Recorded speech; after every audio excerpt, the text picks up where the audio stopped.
Today, I'm going to be talking with Nanc Gunn, Executive Director of the Mayfield Graves County Art Guild, previously housed in the Ice House Gallery in Mayfield, Kentucky. Welcome to you, Nanc. And we'll also be talking with Lexie Millikan, Executive Director of the Yeiser Art Center in Paducah, Kentucky. As you likely know, because you're in this session, the Mayfield Graves County Art Guild's home, the Ice House Gallery, took a direct hit during the December 10th, 2021 tornado that cut a 163-mile path through parts of Western Kentucky. Today, we're going to talk about not just what happened that night, but what's happened since and what we hope for the future. So I'll start with you, Nanc. Tell us about the Ice House Gallery and the Art Guild and what happened on December 10th to the building that really that space served as a cultural hub for the community. And while you're talking, I'm going to pull up a couple of slides too, so folks can see what the building looked like prior to the tornado and then what has happened since. Okay, thank you. Emily, I'm so thankful to you and Kentucky Arts Council for all of your moral support. And Lexie, I'm so thankful to you as well for everything that you've been doing to help our guild. It's been a tragedy. It's been 3 months now, but I still remember the night of the tornado. It was terrible. I was there at the Ice House. I knew to close early that night because the storm was coming. And so I disconnected the computers so that they wouldn't get hit by lightning. And I closed up early and went home. And that night at home, I live 8 miles north of Mayfield. The power went out. So the tornado was coming, the power went out. And my husband and I just felt like we needed to be watching the news. So I pulled the news up on my cell phone. So in the dark, we were watching our Channel 6 news, and we were able to see with the radar as the tornado came in through Mayfield. We just held our breath for about 50 seconds. That's all it took, 50 seconds, and it went right through Mayfield. So in the morning, we knew that we needed to get down to the gallery and see if it looked like I remembered it. Right. So my husband and I jumped in the cars and we drove down there, and there's a bridge that goes up over the train tracks. Mm-hmm. And when we got to the top of that bridge, we could see that Mayfield was totally devastated. Everywhere we looked, every building was affected. Every telephone pole was down. They had to replace 200 telephone poles in Mayfield. So we could drive about a block more, and I got all kinds of nails in my tires. So my husband and I stopped, and we just started walking. We couldn't see the Ice House yet. We walked about 2 blocks, and then we realized that the Ice House took a direct hit. Right, and I've pulled it up on the screen here for everyone to see, one of the photos that you had sent me.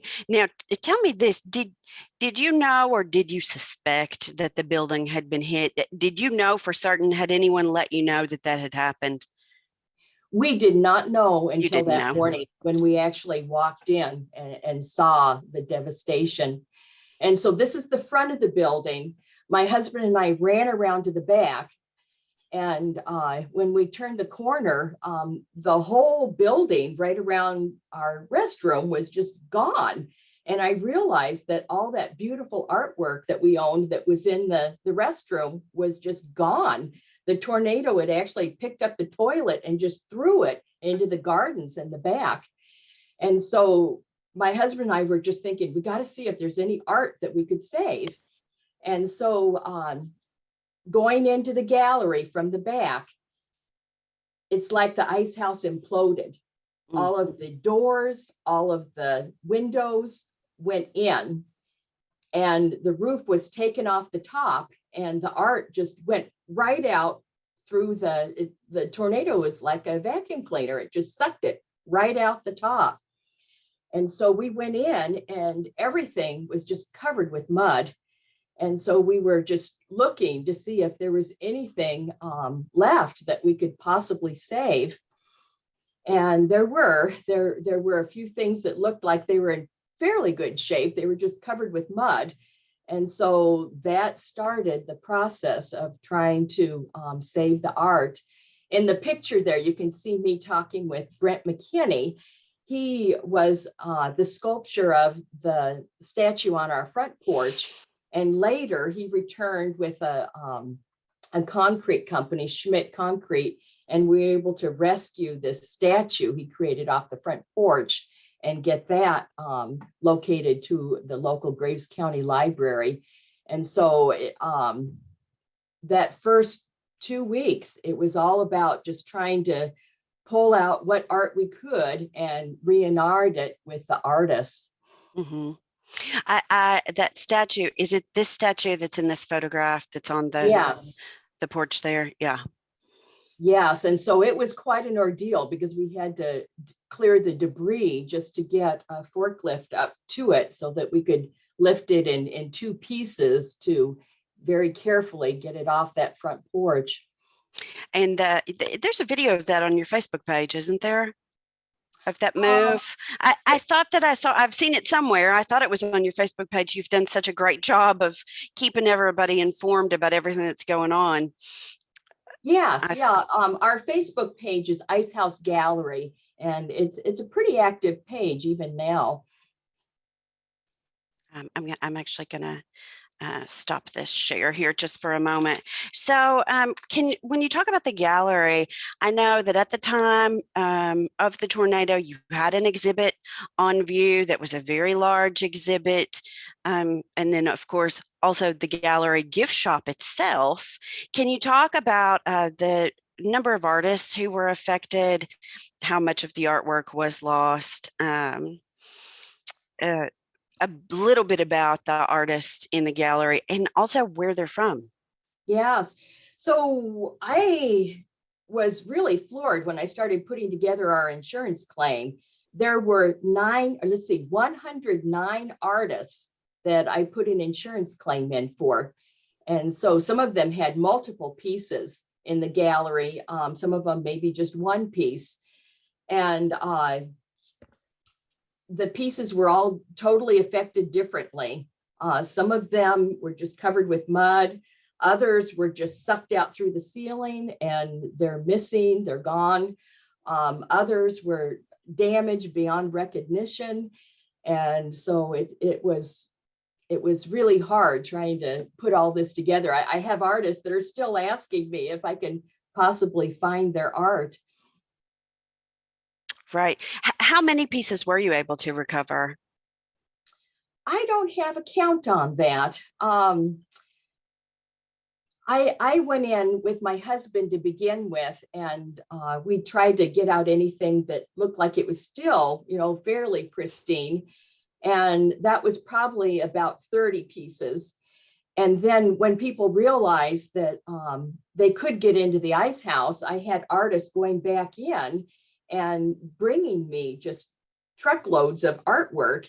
And these were the pieces that were just badly damaged. They had all kinds of puncture wounds in them. They were just very badly damaged, but I still tried to reunite the artists, even, with their badly damaged artwork. One of the pieces that was just so important to everyone was a Helen LaFrance painting that I had in my office.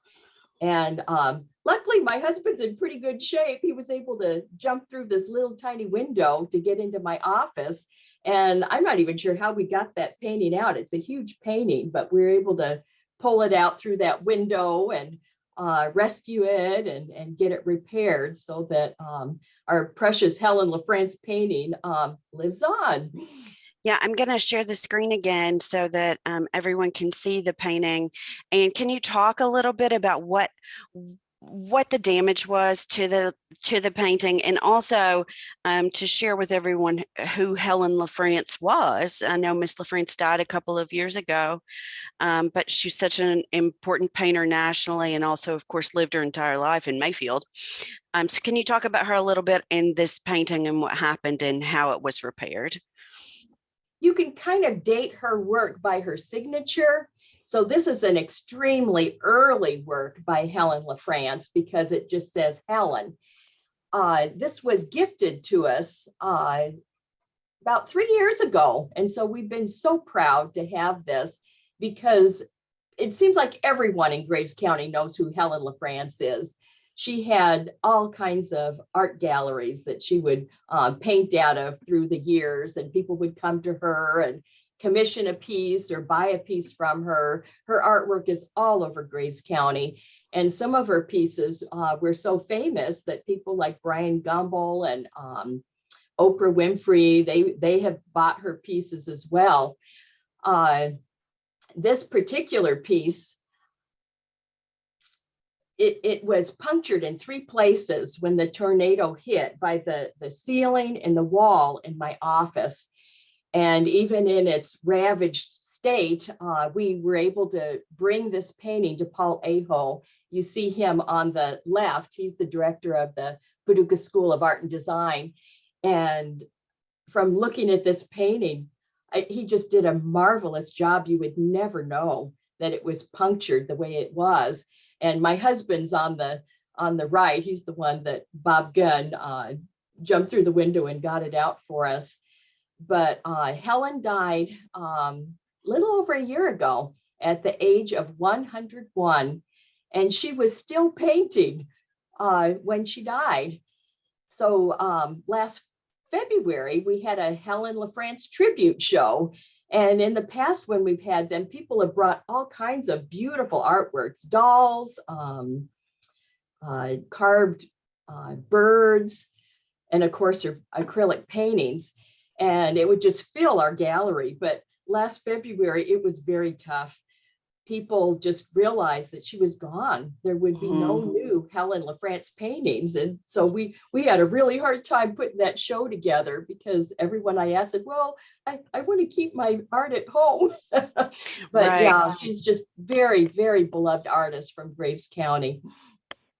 And I know too that in Graves County there is also the piece in the St. James AME Church that is a Helen LaFrance mural, and that church was also devastated by the tornado. Yet the mural stands. I mean, it is, and there's an effort underway to save that structure and save that mural. So I think that's interesting. Are you aware of any other Helen LaFrance pieces that may have been lost or damaged due to the tornado? I don't know. Most of the people actually lived outside of the path of the tornado. And so the people that I know that own her works, just they weren't affected by the tornado. I was going to share for our folks who are in our Zoom room. I had pulled up Miss LaFrance's obituary that was in the New York Times. I just shared that in the chat for folks. It's a great read, especially if you're not familiar with her. What a life. 101. She passed at 101. So it's fascinating life. I want to switch to Lexie for a minute. Lexie is the director of the Yeiser Art Center in Paducah, and Lexie Millikan, and a nonprofit arts organization, Mayfield Graves County Art Guild nonprofit arts organization, nearby, relatively close to each other in Western Kentucky. Tell us about your response to the tornado, and a little bit about how the nonprofit arts community has responded, especially to support Nanc in the wake of what happened. Sure. Well, thanks for having me here, Emily. I'm honored to be here with Nanc. She's become even more of a friend with kind of having to band together, to work together to get through some of these challenges. So as an organization, Yeiser Art Center is a visual arts based organization. We are we're 65 years old this year, so we have a long history here in the community, and we work really closely with all of the other nonprofit arts organizations in our community in Paducah, but also in the surrounding region. So because we have a lot of the, the same challenges, we really all work together. We know each other. We share opportunities. We share advice. We ask for advice. And, for us, when we heard about what happened to the ice house, I think that my immediate reaction, I sent a message to Nanc that morning, and I think all it said was, what can we do? Because I just knew immediately how hard it would be to deal with that, not, because we've gone through anything like that, but because we've already all been struggling with a lot of challenges from the pandemic. That's something that is going to affect nonprofits for years. It's not going to be over when the pandemic is over. That's something that we all have to just keep working through. Mhm. So immediately, my heart went out to Nanc. I was, just willing to help in any way that we could. And, I think, our staff just on their own, just also immediately went into helping mode. So we had, somebody going to help cook food, people helping sort supplies. We had a lot of bottled water here at the gallery left over from an event, and we loaded all that up to donate. I think, as nonprofit people, we are already kind of in that space where it's sort of our job to help people and to try to improve things. So it came pretty naturally that we would need to do that. And then, as arts organizations regionally, the conversation started right away with the other nonprofit arts directors, kind of via email, what can we do to help? How can we directly help the Ice House and any other artists or arts organizations that have been affected? Because that, the impact of the Ice House on the region it's really huge. We're in a rural area where, it is harder for us to get funding at times. And so losing one organization, is really a problem. That's a big issue. Right. And I know you and I have talked quite a bit about all sorts of things. In fact, you're the first person that I was able to really get in touch with right after the tornado happened to get an idea of what was going on and how we could begin to help. The Arts Council could. And you talked a lot then and have continued to talk about what the Ice House means to the region and to the artists especially. Can you talk about that a little bit, about the meaning of the Ice House to the region's artists? Yeah, we have a lot of artist members here at the Yeiser that are also members of the guild, or they have taught for the guild, or maybe they have members that have curated exhibitions for us or taught for us. There's so much crossover, and like right now we have our members exhibit up right now, and there are multiple people. There are actually pieces in this show that survived the tornado at the Ice House and are now in our members exhibition. And for the artists especially, I think that's also why there's so much crossover, because we're rural, there are, maybe limited opportunities, maybe not as many as would be in like a city, but that's why, we have artists from all the surrounding counties and even other surrounding states that are members here, they're members at the Ice House. So, for them to lose that space is also, it's really challenging for the community members that participated in classes, but also for the artists, for their, losing those opportunities of exhibiting or selling artwork, having teaching opportunities, having other paid opportunities in the arts, is really a problem. Right. And so, Nanc, I want to go back to you. We talked a little bit about the exhibit. We know the exhibit was there. We know the gift shop was there. But can you just give us some idea about the classes and the activities and what kinds of things other than viewing and purchasing artwork went on at the Ice House? Because I know that that's a big part of the story, especially as it affects the local community. Well, the two components we've talked about, the gallery, last year we had 8 shows. We will have 8 shows this year, just at other facilities.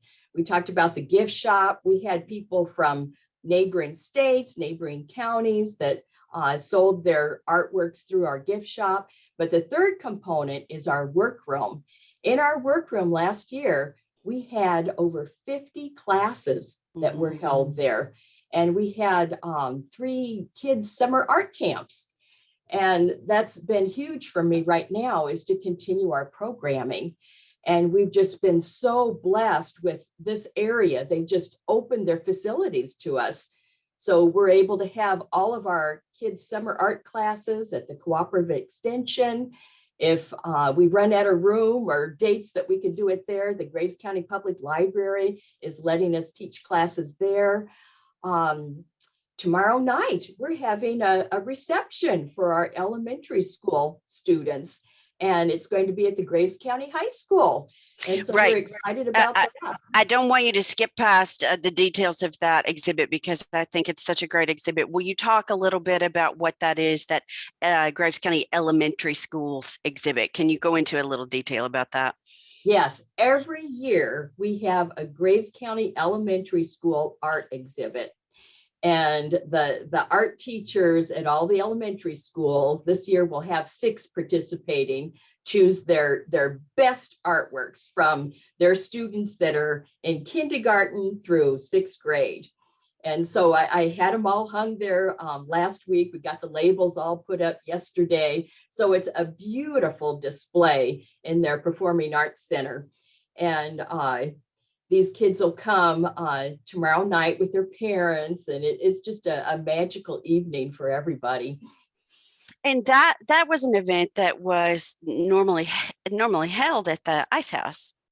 Oh, yes. Yeah. All of these are scheduled for our gallery. Right. We didn't have it last year because of COVID. And so this will be the first one in 2 years. Now I know you have found, and even when I hear you talking, I hear you underplaying your role and making sure all of these things come to fruition. But I think it's a really important point to make for anyone who's in the audience, how you have found new homes for things. And in fact, you have continued to plan programming beyond what you already had planned. I know the first time I talked to you, I think you had 2 or 3 exhibits that you already had adjudicated, and you knew so you found homes for them. And then another time I talked to you and you'd already planned a couple more. I think that that level of dedication is more than admirable, and it's inspiring.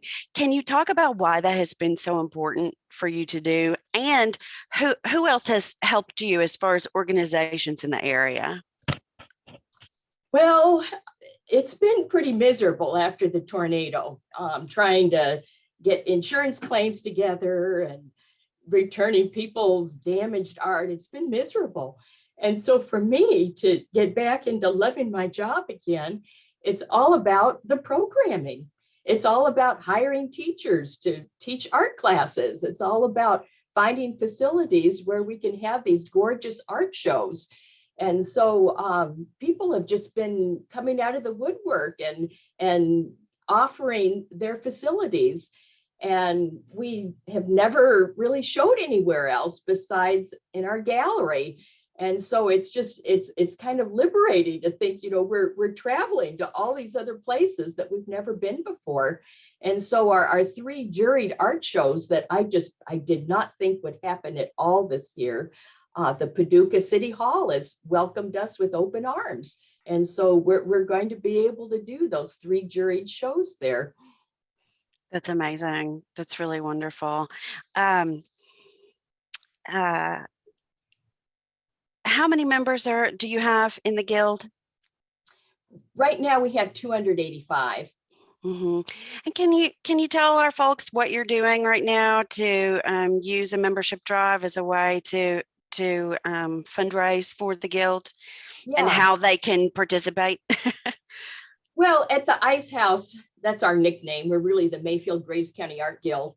We have always accepted anybody to join our guild, and it's strings attached. They don't have to come in and work the gift shop or anything. And so everyone is welcome to join. We do have a website that's still up and running. It's icehousearts.org. And when you go there, you just pull down the menu for membership, and we would be happy to have more people join our art guild and help us to get through this year. That's wonderful. And as someone who recently joined, I can tell you it was $25 Thank to you. join. So it's a wonderful way to support the Ice House as they continue to recover. I know that there have been other opportunities too that have cropped up. So there's lots of ways that people are able to support the Ice House. Talk a little bit about what those other ways are, Nance. Yes, immediately I started a GoFundMe page. And so to get to that, you just go on our website, icehousearts.org, and then there's a link right there to go into GoFundMe. And that has been doing very well. We're over halfway to our goal right now. And then in Indiana, the Harrison Arts Council got together and they put together an online auction for us. And I thought, wow, that was a really successful auction. So we're going to do it again, only this time I think I can figure out how to do it myself. So, if someone would like to donate an art piece, or if they'd like to bid on an art piece, we will have an online auction going again this fall.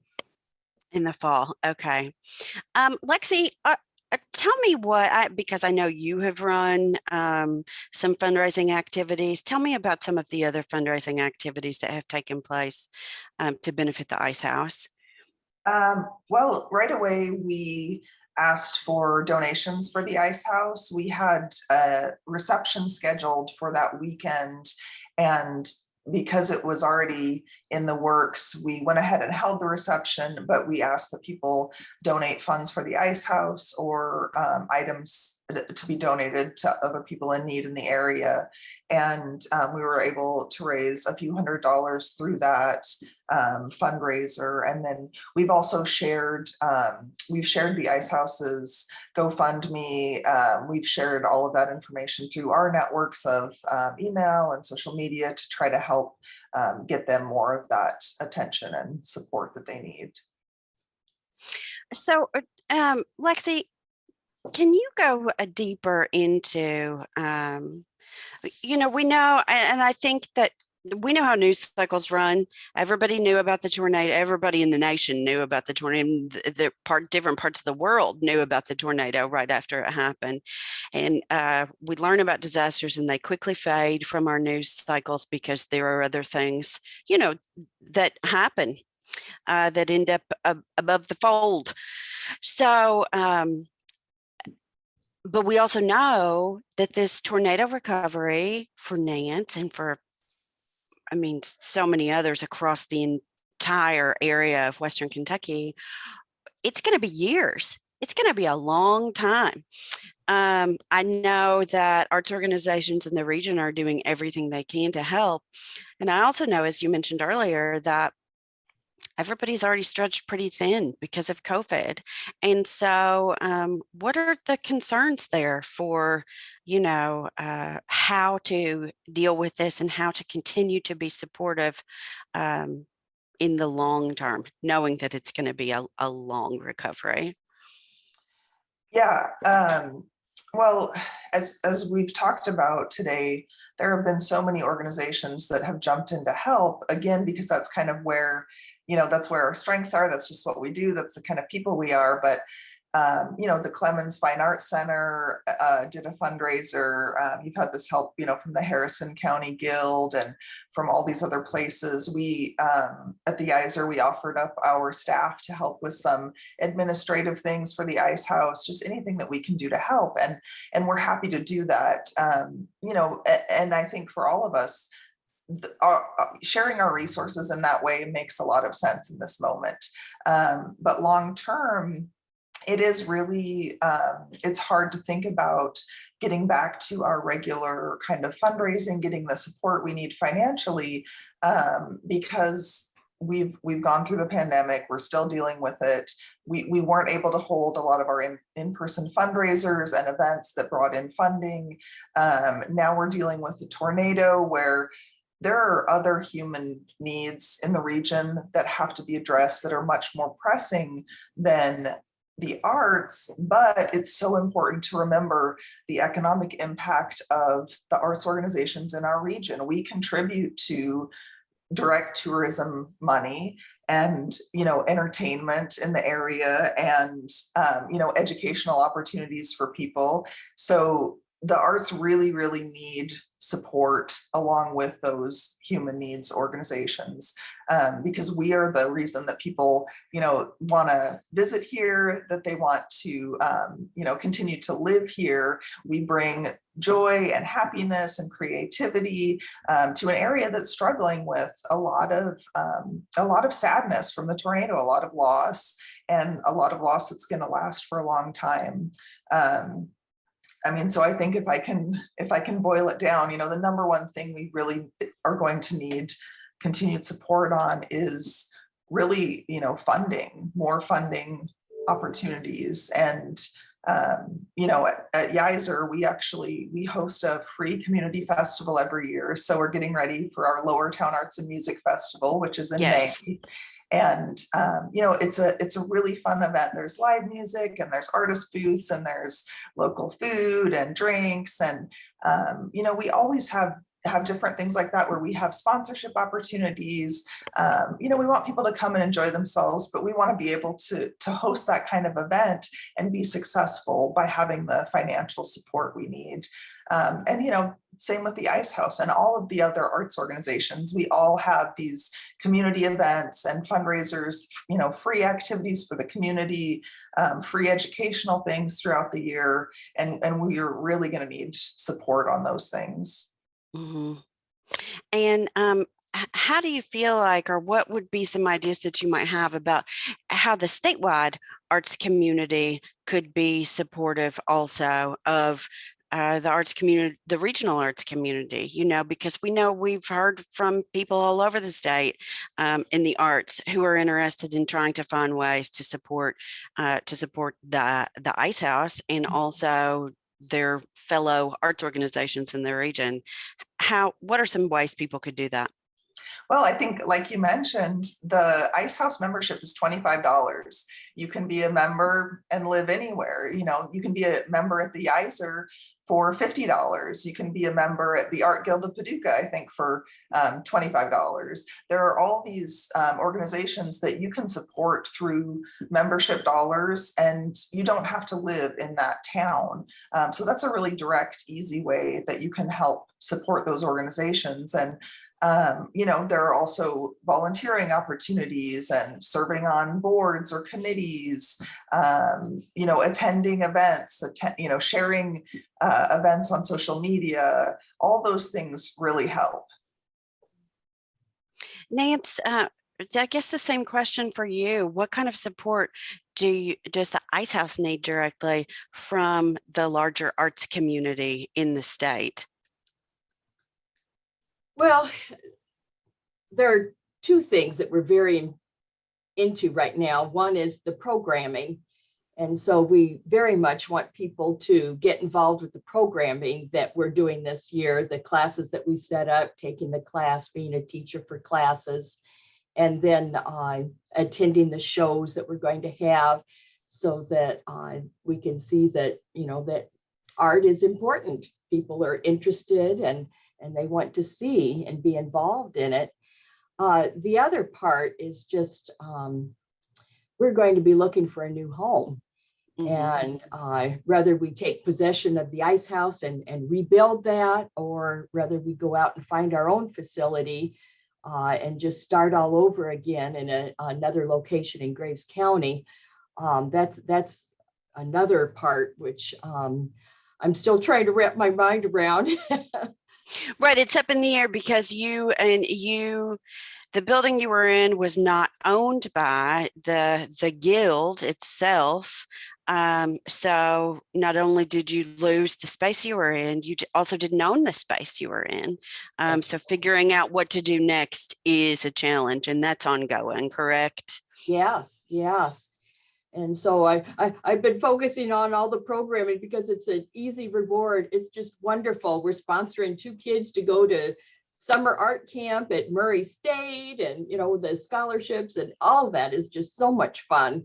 But that's the easy part. The hard part is going to be trying to figure out where we're going to reside, because we can't just keep residing out of my home. Right. I wanted I'm glad you threw that in there, because I know right now that the guild is operating from your home. Yes. Tell me a little bit about, we talked about artists earlier and all of the works that were lost. You also mentioned insurance. Can you share what has happened since then? Yes. And so, oh gosh, I just like to work from paper. And so that was a bad thing, because all of the entry fees and all of the details of all the people that were in the show got taken away in the tornado. They were just on entry fees. And our gift shop, we had this huge green binder, and I had everything that was detailed from all the artists, and that was all taken away in the tornado. And so it took me a while to go through and reconstruct everything. And fortunately, I had a really good website. And so by looking at all the art from the impression show that I documented on the website, because a lot of it was for sale, and then looking at the website to document everything from our gift shop, I was able to make up, oh, the lights are turning off on me. Sorry. That I was able to make up a list that just went on for pages and pages and pages for our insurance. And normally, if you do an insurance claim, you have to take a photograph of every damaged painting. And they just overlooked that for us. So they had an insurance adjuster come and go through the ice house with me. And when he saw how it had opened up and so much of it was just sucked out right through the missing roof, he said, it's okay. You do not have to document everything with a damaged photograph. And so everything I turned in, they went with. I didn't have to argue with them about anything. And so I'm very thankful. We got the check from them this week. And so I've been working with Lexie at the Yeiser Art Center to get all these checks assembled and stuffed and stamped. So we're just about ready to put them in the mail. So I'm going to be so happy to think about all the artists opening all these checks and getting paid for their art. Some artists, they only lost $25 worth of art. Other artists, they lost $5,700 worth of art. And so the checks are just this huge gamut of a range, but I'm just so proud that they entrusted the art with us and we came through for them. Yeah, that's amazing. I think that that's wonderful. I was so happy to hear that you were able, to do that for the artists, especially when so many of them, nothing could be returned to them. Yeah. We have just about 10 minutes left, and I have a question that was sent to me. Tell me, Nanc, how many people are on staff at the Ice House? Me, I'm part-time. That's it.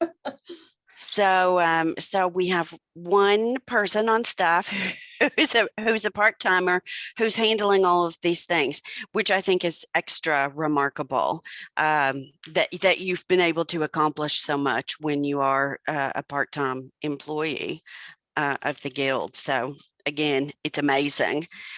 What other questions do folks have? If you have some questions, pop those in the chat and we have a few minutes to get to them.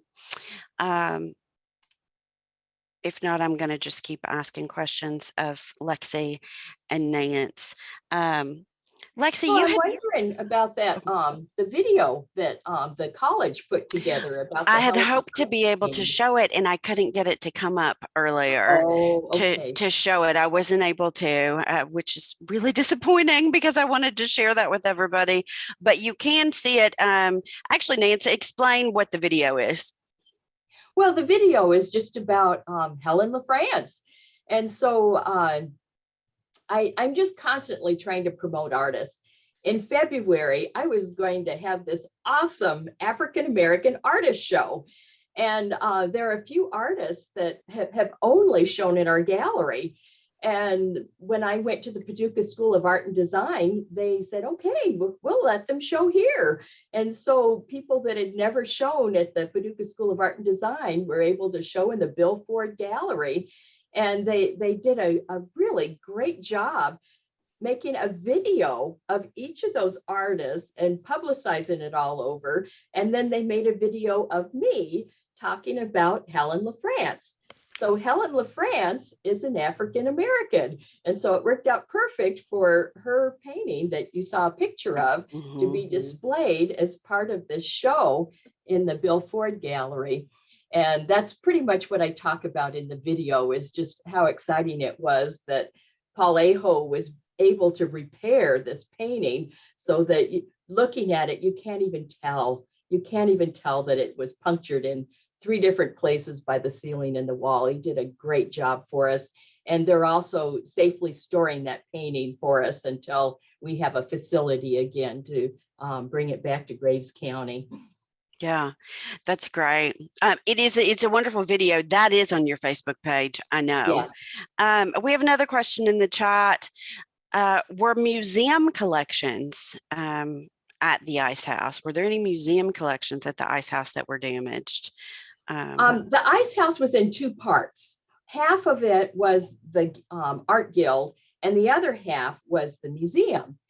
And we had a storage building donated to the museum so that they could use it as a staging area. So they had moved all kinds of precious museum artifacts into this building that was, well, it was right next to the restroom that I was describing. So that building was taken away. It was just lifted off the ground. The whole building was just taken away by the tornado. And so it was a huge loss for the Western Kentucky Museum because they lost all of the contents in that building.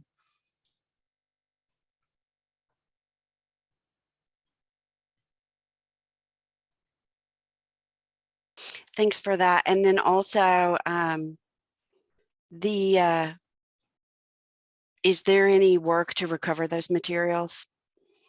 Or is there anything to recover? Well, tourism owns the building. And so they put in an insurance claim on the museum pieces. So they did get monetary reimbursement for the pieces that were lost. But of course, it's just devastating for Mayfield because we've lost so much. We've lost City Hall, we've lost the police department, we've lost the courthouse. I mean, we've just lost so much. And then to lose the museum as well, we're going to have a modern looking city. The thought of it looking historical at all is it won't be replaced. Which is interesting because that, I mean, we were talking about the arts earlier and the meaning of the arts in these communities. And the arts, of course, we know are reflective of the culture and what's important to the community. Could you talk about that a little bit and about your concerns for those things being lost permanently if they're not restored? Yeah, so it's just part of history that is gone. And driving through Mayfield, I didn't know what was worse, to drive by a building and see that it was just totally decimated, like what you saw of the Ice House, or to drive by that building and it's just gone. you drive through Mayfield and there's nothing there to say, oh, you're going to turn right at this antique shop, because the antique shop is gone. And so much of this is just it's going to have to be rebuilt with new materials. Mm-hmm. So then tell me, Nanc, what's next? What's the thing that you focus on next? Well, like I said, I've been focusing on the fun stuff. The fun stuff has been getting all of our summer art camps together for the kids, the scholarships for the high school kids, all of our 8 shows. We have venues, so we'll be able to do all of that.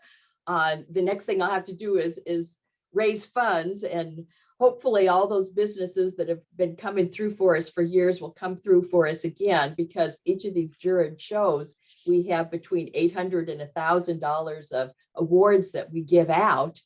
So that's a prime focus. And then the hard part is just trying to figure out how we're going to come back so that we don't have to use others' facilities and we can use our own. Mm-hmm. And that has been very difficult, because everyone in Mayfield is just scrambling for a building to go to. And there's just there's hardly any real estate left to rent or purchase. Right. There's only so much available property, and especially because so many folks that district, that was really hit hard. I know they have to find other places, especially those government facilities, those government Yes. offices. Right. So our mayor, City Hall, is running out of a facility that used to be an exercise business. And so everybody is just, our police department is running out of what used to be Atmos for our fuel.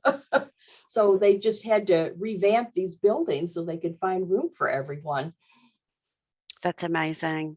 We have a couple more minutes if anybody wants to pop a final question into the chat, but I just kind of want to open it up to both of you. And Lexie, I'll start with you. Just some thoughts, and what are some things that you would like people who live outside of the Western Kentucky region to keep in mind, as about the future, and to make sure that I know I've heard it said actually several times now, we've already been forgotten. We're afraid we'll be forgotten. Can you address those kinds of concerns and what people can do? Yeah, I mean, I want everybody to know that the arts are a really vibrant part of our region, and we are still all actively engaged despite the challenges that we've gone through recently. Nanc is still doing programming. We're all still doing programming. We have these great things happening in the community. We're still trying to support our artists and welcome the community in. And, we're really active.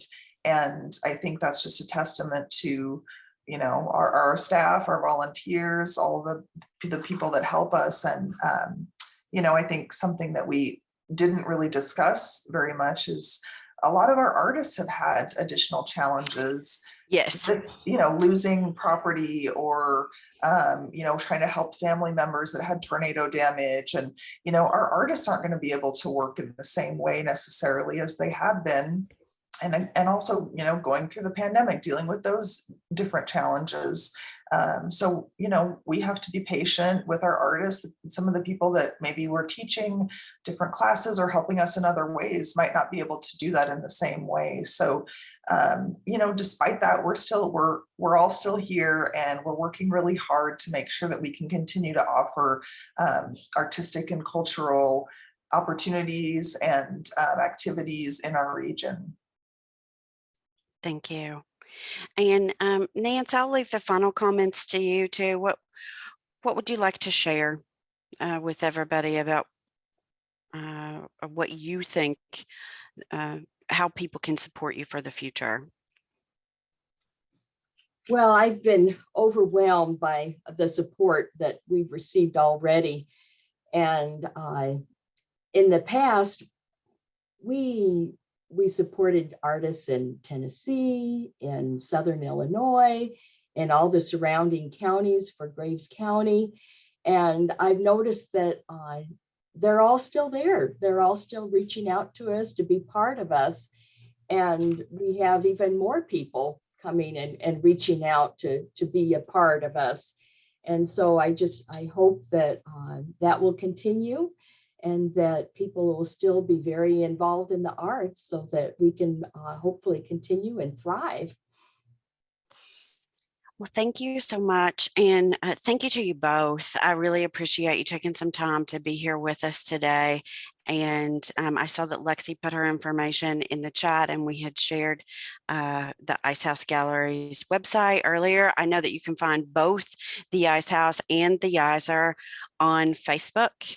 And I think it would also be a really wonderful thing for people to do as with spring and summer comes to visit these locations in Western Kentucky, because we know that arts and culture are related to tourism, and that, if you go and you spend some money, that it will help the regions overall. So that's another thing that folks can do. They can visit.